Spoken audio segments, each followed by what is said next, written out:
Programang ito ay rated SPG, striktong patnubay at gabay ng magulang ang kailangan. Naiinis na nga si Don Julio kay Ramon.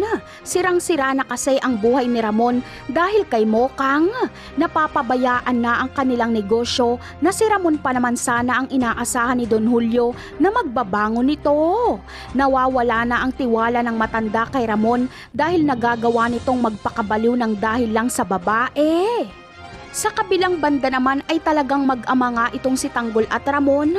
Handa din kasi si Tanggol na sirain ang kanyang buhay, maipaghiganti niya lang si Mokang.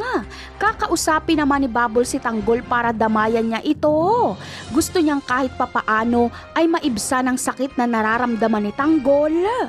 Ngunit makikita nila Bong ang pag-uusap ni Tanggol at Bubbles.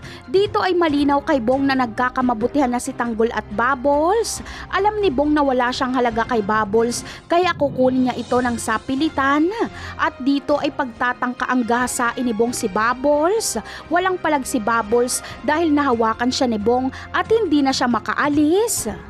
Mabuti na nga lang ay nalaman ni Tanggol na ginawa ng masama ni Bong si Bubbles. Sa galit ni Tanggol ay susugurin niya ang selda nila Bong.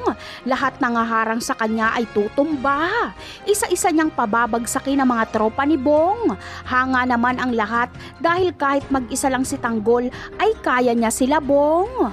Habang si Bong naman ay papaiyakin ni Tanggol dahil masasaksihan ng lahat na wala siyang kalaban-laban kay Tanggol. Para lang siyang batang gagawing punching bag ni Tanggol.